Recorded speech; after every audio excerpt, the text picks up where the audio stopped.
Merci Bekir en tout cas d'être avec nous. Merci, chauffeur de taxi. On parle de vos problèmes. De vos problèmes en ce moment. Alors, là ça fait 4 jours. Qu'est-ce que vous attendez? Est-ce que ça avance? Et est-ce que vous allez avoir des rendez-vous, des choses qui vont faire avancer les choses? Écoutez, on espère, mais en tout cas, on compte maintenir la pression. Donc là, aujourd'hui, on attend des centaines et des milliers de taxis. Donc là, boulevard Raspail, on est déjà, je pense, à peu près 3000 taxis. Justement, tout à l'heure, vous parliez d'invitation à Roland-Garros. Oui. Donc, on va peut-être s'inviter dimanche à Roland-Garros, parce qu'apparemment, faut faire des choses hors cadre pour pouvoir être entendu dans ce pays. Malheureusement, voilà, on en arrive à une situation où, de toute façon, ça devient une question de survie. On a énormément de mouvements, que ça soit dans la ville de Pau, la ville du Premier ministre, de notre Premier ministre. Donc on est tous à Pau. Pas vendredi. Comment? À quel jour? Il a peur pour lui, hein. Non, mais on y est depuis Ils se sont mobilisés aujourd'hui déjà à Pau. Ils sont déjà aujourd'hui. La solidarité avec les gens qui travaillent. J'ai tout cœur avec vous.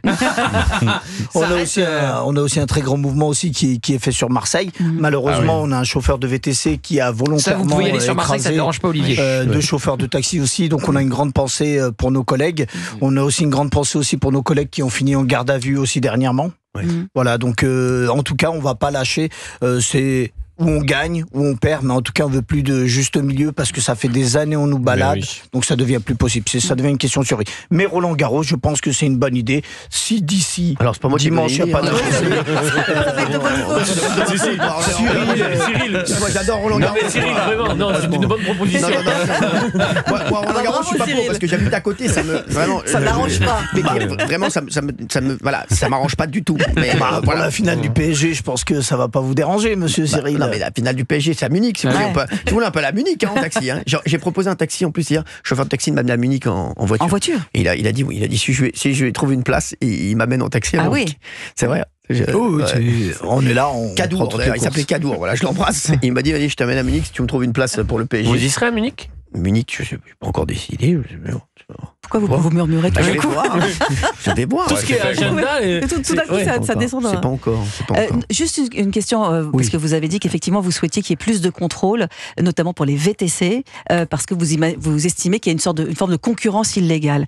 Vous pouvez à nouveau quand même dire ici au micro d'Europe 1 qu'il n'y a pas entre guillemets de guerre entre les chauffeurs de taxi et les chauffeurs de VTC, parce que on a le sentiment parfois que y a une forme de guerre entre les chauffeurs, alors que c'est les plateformes que vous... non, pas du tout. De toute façon, quand on voit les chauffeurs de VTC... Parce que parfois on a vu des images où vous en veniez aux mains les uns et les autres. Non, c'est-à-dire que ce qui s'est passé il y a des années avant, cette situation a évolué. Mais nous, aujourd'hui, on a des lois qui sont passées dans notre sens, donc on n'a rien contre eux.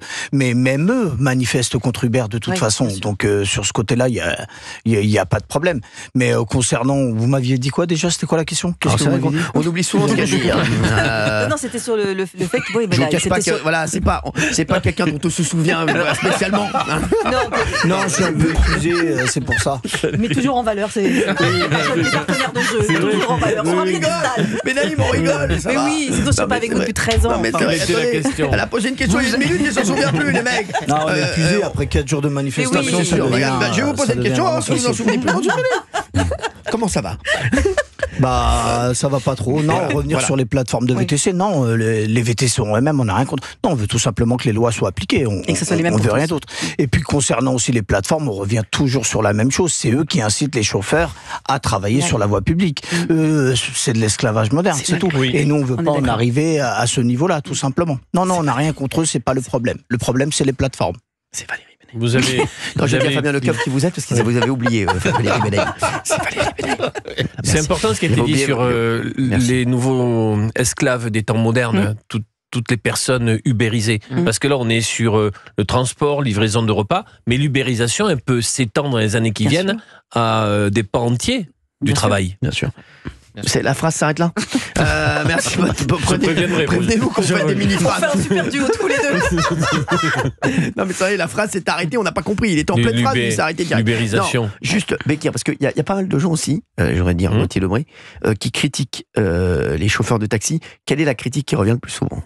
La critique sur les chauffeurs de taxi, sur ce transport de personnes malades, c'est que parfois... il y a des abus et que ça fait un trou énorme. Justement, donc et il faudrait peut-être qu'ils prennent pas vraiment des gens malades tout le temps. Voilà, c'est ça la critique. Mais justement, c'est là justement qu'ils augmentent, que la Sécu augmente le nombre de contrôles. Il n'y a pas de problème sur ça. Mais pour revenir sur ce que vous disiez aussi, on a besoin de contrôle. Mais quand on voit que dans le transport, dans le transport de personnes, on a 100 000 personnes qui travaillent. Nous, on est 20 000. On a à peu près 60 000 aussi VTC qui travaillent aussi. Mais pour vous montrer que quand vous parliez de contrôle, c'est infaisable. L'État, il n'y a que 147 baueurs, la police des taxis, pour contrôler 80 000 personnes. Vous savez très bien que c'est pas possible. Et concernant les qu'il peut y avoir quelques abus ou quelques dérives, mais il y en a partout. Il y en a chez les médecins, il y en a partout. De toute façon, chez les chroniqueurs. Voilà. Ça, je sais pas. Je veux dire, les émissions qu'ils n'ont pas faites et qui tentent de facturer. Des abus, il y en a partout. Mais ils ont que faire plus de contrôles, tout simplement. Il n'y a aucun problème. Mais il faut mettre la manne financière pour que les contrôles soient augmentés. Et puis il ne faut pas punir. C'est pas une punition collective. Voilà. C'est pas parce qu'il y a quelques brebis galeuses qu'il faut se prendre à toute une profession. C'est facile. On est d'accord. Non, mais c'est vrai. C'est vrai. Bien sûr.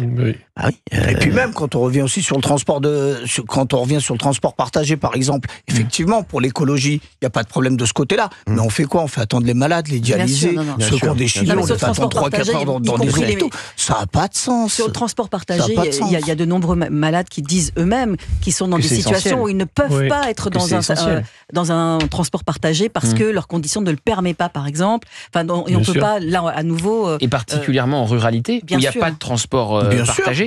Moi, je pense à toutes ces zones rurales. Vous avez souvent des petits villages de 2000 âmes. Il y avait 2 boucheries, il n'y en a plus qu'une. Il y avait des commerces de vêtements, il n'y en a plus.